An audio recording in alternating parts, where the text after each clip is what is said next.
James, what's our feelings about how robust and effective the tools typically in use are for cyber protection? Are companies typically fairly sophisticated here, or is this going to highlight the fact that they're not, and there's a lot of catching up to do?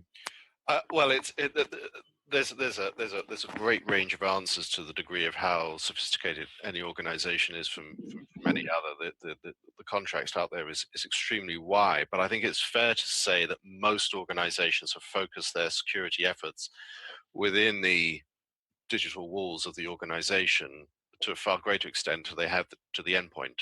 And now we're all moving much more to the endpoint and taking services out of those digital walls and putting them into cloud. So we're moving away from where the organizations have historically invested in I think a bulk of their security. So I think it comes back to transparency, to monitoring, to management, to being able to see and have that visibility across the whole estate, which I do think gets more complicated.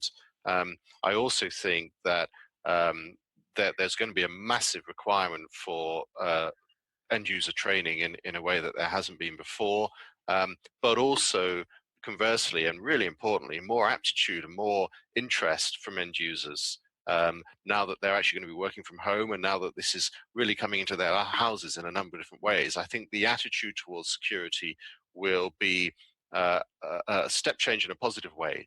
I think at the moment, or historically, there's been a case that when you're in the office, it's always taken care of. It's not really your problem. People are just complaining about it. You don't really need to pay attention, because you're in the comfort of being under the corporate protection, the corporate firewall, et cetera, et cetera. When you're at home, you don't have that luxury. And I think people are a bit more switched on to that, right or wrong. I think that's the case. And I think one of the other things that we're going to see as a massive impact here is that there is going to be a more wider acceptance of security challenges, a better attitude towards security, I feel, as a consequence of this way of working. And that's going to, in turn, require more security staff and have in turn, a greater demand on a skills marketplace, which is already showing massive shortages and has been, for quite some time. So the difficulty of recruiting security staff, the cost of getting security staff, and the challenge of retaining them is going to increase over what it already has done, and it's already problematic. And I think that's going to be something that we're going to see over the next 12 to 18 months.